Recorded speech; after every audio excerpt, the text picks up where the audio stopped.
This is Irma Payan coming to you to tell you about a program that I'm excited about called Boost Up Now, Building Opportunities for Overlooked Sustainable Talent.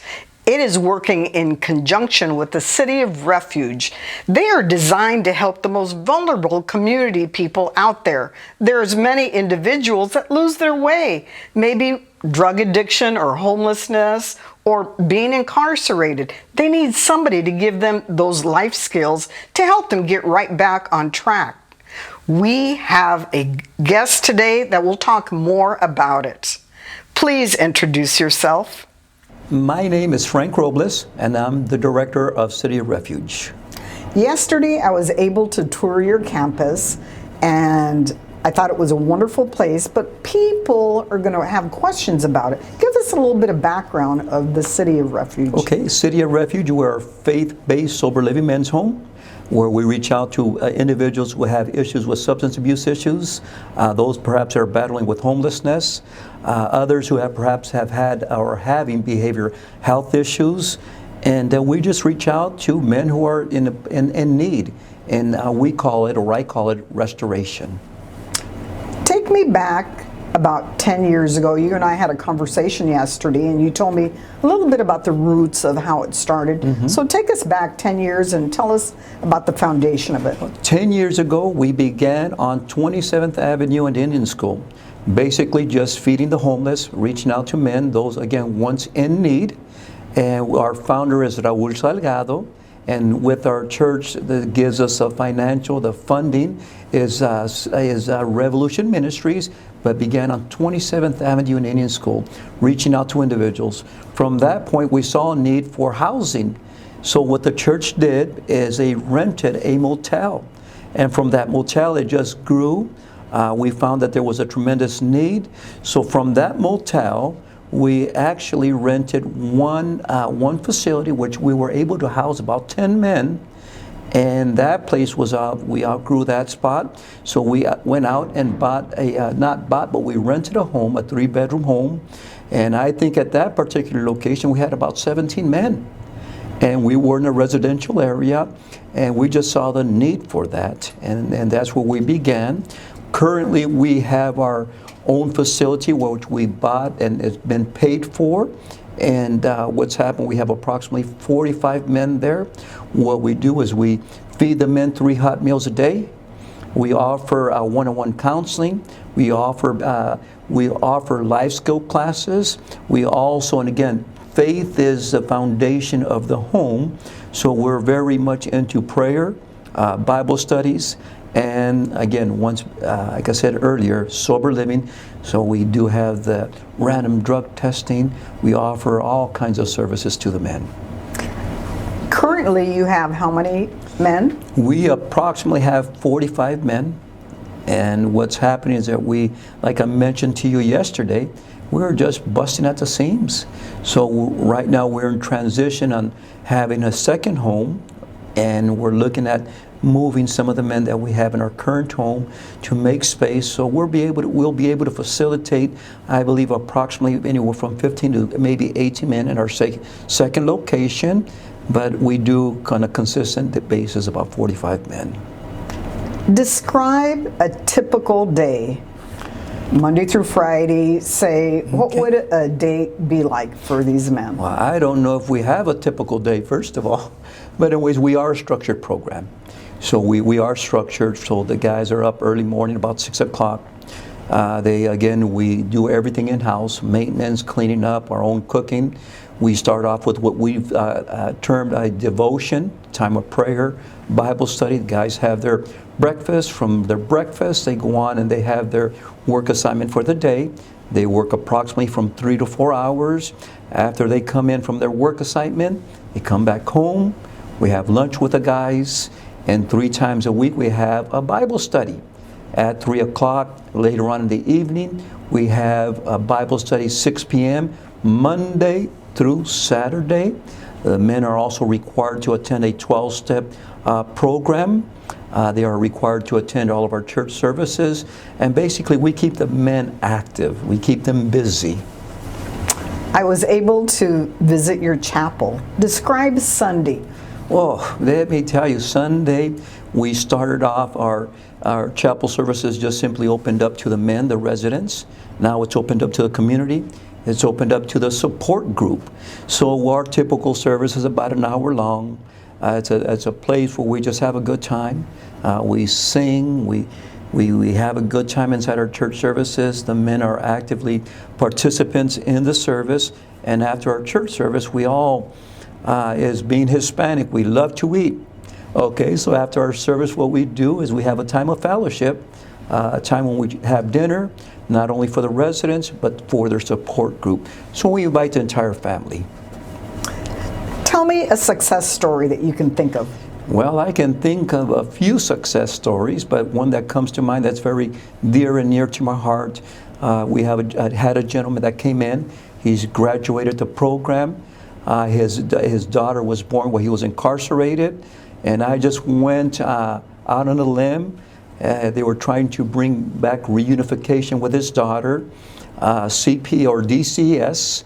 They said, Frank, we're trying to reunify his daughter. What are the possibilities to facilitate that? And I said, we'll give it a shot. So now I'm pleased and I'm happy to say that with this young father and his 1 year and a half daughter, they went from the baby girl from the first time meeting him to crying because he was a stranger to now they've been reunified. So that's one success story. He's been reunified with his daughter. He's working and he's gone back into society, being a productive citizen of society. You and I had kind of talked off camera how sometimes people get lost because no boundaries and people don't take an interest in them and maybe they don't have the proper guidance. Seems like your program is providing those missing elements for these men. Mm-hmm. Tell us, how long is your average stay for these men? We're asking for a 6-month commitment. We're looking at expanding it to 1 year. So it's a process. We come in, attend to their immediate need. After approximately 30 days to maybe 3 months to 4 months, if we see that they're following the program, we give them the opportunity to go on and start earning their own income. They look for employment. At that second stage or second phase, we want to reintroduce them back into the workforce. And we just don't want to put them out there. Although it's honest work, it's good, but we want to set them up for success. So part of our life skills is to introduce a training, technicals, whatever it may be. So we're looking at that aspect now through our life skills classes. A question I had asked you yesterday while we were touring, who supplies, like, say, clothing or hygiene products? I'm sure you would take donations. Yes, currently, like I said, our church ministry, we are the sole financial providers. We do accept some donations. Again, we work with some local food banks, and once again, we're at the. I'm not going to say the mercy, but we're at those that feel a burden for what we're doing to the less fortunate. We do have one church who has recently stepped up, and they've been so awesome. They've supplying personal hygiene products, clothing, new clothing, because many times what happens, the nations are just stuff that they don't want anymore. So that's how we have our donations right now. What is your feeling, say, in the next year or 2 or 3? You said you're expanding. What do you foresee this program doing in the next couple of years? What I foresee in the next few years, number one, again, offering training for the men so they can, once they leave the program, they have a good, viable income coming in so that not only they can support themselves, but perhaps a future wife, children. Another thing that I see for the program is, again, taking it to the next level as far as offering behavioral health services. Another thing that we're looking for the men is, again, expanding in the sense not just in numbers or in homes, but then expanding in our service to the men. And life skills. You mentioned life skills. That's one of the most important things, again, life skills, the training. Again, Typically, we are builders, and when I say builders in construction, but we're finding out that we've had chefs who have come into our program. We've had men that are excellent with their technical skills. So we want to expand it. We want to make that opportunity to all the men, those who aren't builders, those who are not in the construction industry. So we want to be able to expand that, the opportunity for them. Before we close out our show, what message do you have for family members that may have somebody out there that seems to be lost? What would you say to somebody out there that wants to help somebody? Could they refer them to you, or how is it?